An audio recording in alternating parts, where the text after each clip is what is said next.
शदादकोट का मोहल्ला यार मोहम्मद बरोही जो इस वक्त बुनियादी मसाइल के हल से महरूम है, जबकि इलाका मकीनों को मुख्तलिफ परेशानियों का सामना है। मेहरबानी करे असांखे घेटी बि ठाहे ॾियनि, नाली आहे इहा असांजी मेहरबानी कनि असांजे मथां। सया कंहिं महिल बिजली डिम कंहिं महिल न आहे। हेॾो पाणी मींहं में बि बरसाति में हेॾो ॾुखिया गोॾे हेॾो पाणी बीठो घेटियुनि में, असां वॾा ॾुखिया पिया थियूं। यार मोहम्मद मोहल्ला में रहंदा आहियूं। असांजा घर आहिनि हिते तक़रीबन 10-15 सालनि खां वठी न हिते को नाली जो को सिस्टम आहे, न का घिटी ठही वई आहे।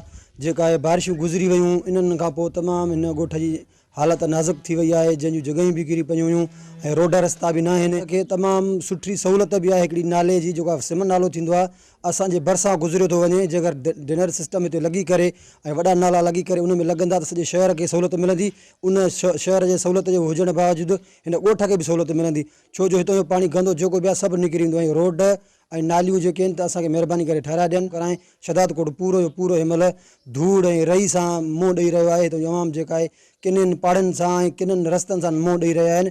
महिरबानी वराए करे ऐं तव्हां असांखे रोड ऐं रस्ता यार मोहम्मद मोहल्ला जे ॻोठ जा ठाराए ॾींदा। वॉच न्यूज़ से बात करते हुए इलाका मकीनों का मजीद कहना था कि अरसे दराज से मोहल्ला यार मोहम्मद बरोही के रिहायशी अपने जायज़ मसाइल से बिल्कुल महरूम हैं, जो इन इलाका मकीनों के साथ किसी जुल्म से कम नहीं है।